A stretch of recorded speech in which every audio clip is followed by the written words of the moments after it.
Assalamualaikum warahmatullahi wabarakatuh. Sampai ketemu kembali pada mata kuliah keterampilan dasar mengajar. Tentu Anda kemarin sudah menguasai materi tentang pembelajaran klasikal, mulai dari mempersiapkan hingga mengevaluasi sebuah proses pembelajaran. Oke, hari ini kita coba mempelajari tentang bagaimana pembelajaran virtual. Anda tentu sudah sangat familiar sekali dengan YouTube,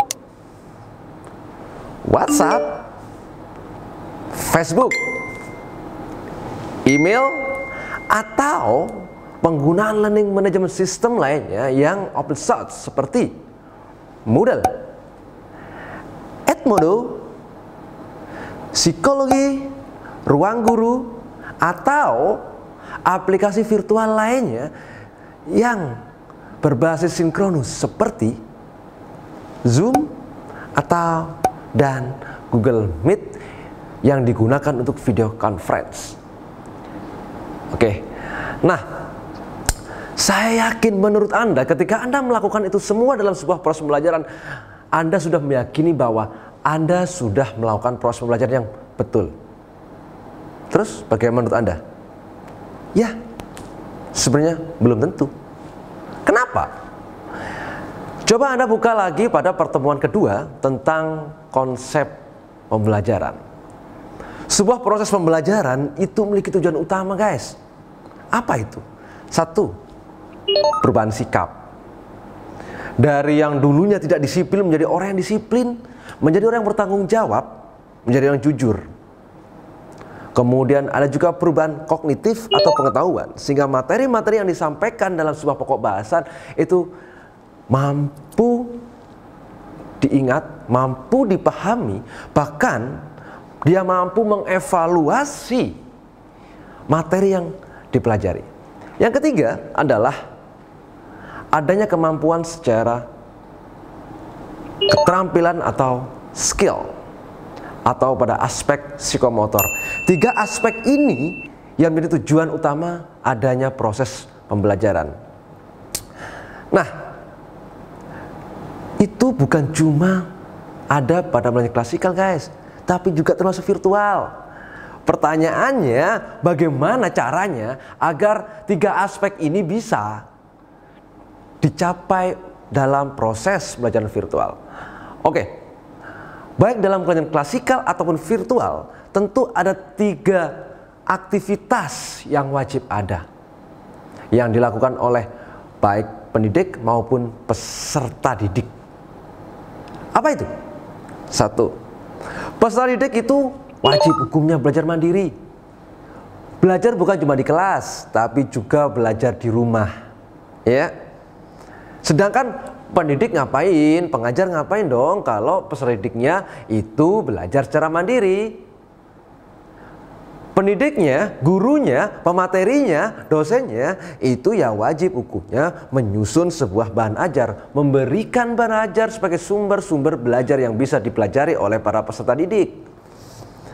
Yang kedua, tentu butuh ada komunikasi antara pendidik dan peserta didik, baik secara langsung maupun secara tidak langsung. Yang ketiga, tentu perlu adanya sebuah penyelesaian masalah atau pembelajaran yang berbasis masalah problem based learning. Caranya bagaimana? Seorang pendidik, seorang guru bisa memberikan tugas baik individu maupun secara kelompok, yang nantinya peserta didik harus mau menyelesaikan problem itu, penyelesaian itu, tugas itu dilakukan dan dikerjakan secara terstruktur dalam waktu yang telah ditentukan. Oke, kemudian berikutnya adalah ketika aktivitas itu harus dilakukan secara komprehensif, baru bisa dikatakan sebagai sebuah pembelajaran. Fenomena baru-baru ini tentu Anda sangat paham. Ketika seorang guru masuk kelas hanya memberikan materi. Virtual pun juga seperti itu. Seorang guru hanya mengirimkan materi via WhatsApp group. Apakah itu bisa dikatakan sebuah pembelajaran? Tentu tidak. Ada juga seorang guru sudah melakukan aktivitas Zoom, menggunakan video conference, menggunakan Zoom atau Google Meet atau aplikasi virtual lainnya, berinteraksi dengan peserta didiknya. Dia sudah melakukan pembelajaran? Belum tentu. Kemudian yang ketiga, yang paling parah, seorang guru hanya memberikan tugas saja, peserta didiknya suruh mengerjakan tugas dan dikumpulkan. Ini yang paling parah. Sebuah pembelajaran itu dikatakan mulai awal sampai akhir ketika ketiga aktivitas itu dilakukan secara komprehensif. Ya. Oke. Bagaimana dengan pembelajaran secara virtual? Pembelajaran secara virtual itu atau sekarang dikatakan pembelajaran daring, online learning atau e-learning. Kuncinya adalah anytime, kapan saja, anywhere, di mana saja dan siapa saja. Ya. Mungkin fungsi dari pembelajaran daring atau virtual perkembangan cukup pesat.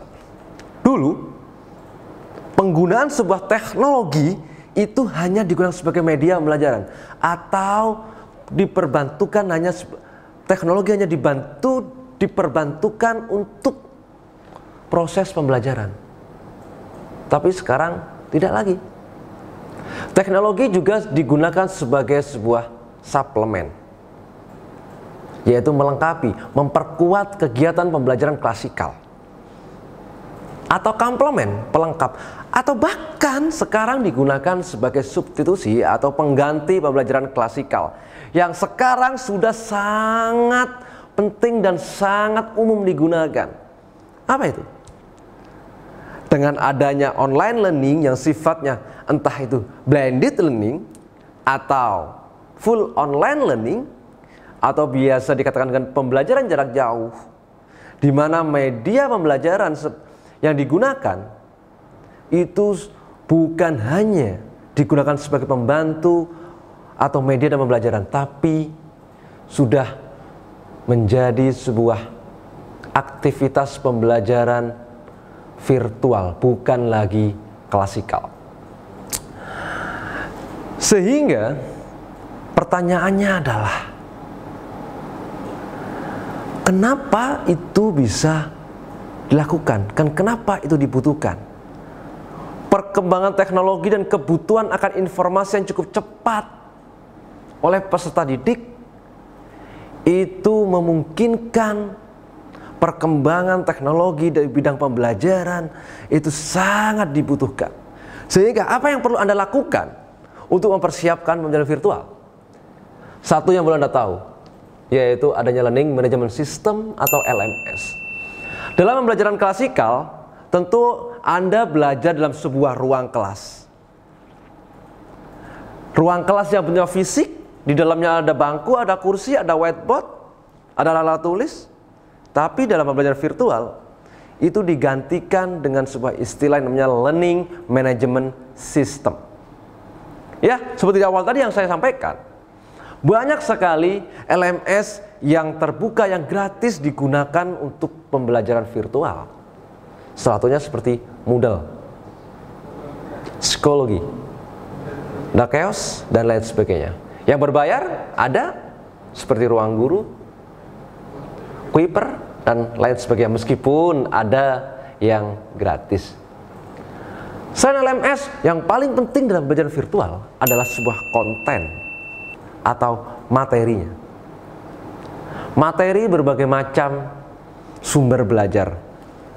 Satu, bisa seperti e-book, modul digital, diktat, video pembelajaran, atau juga artikel. Bahkan informasi-informasi dalam media mainstream itu bisa dijadikan sebagai sumber belajar.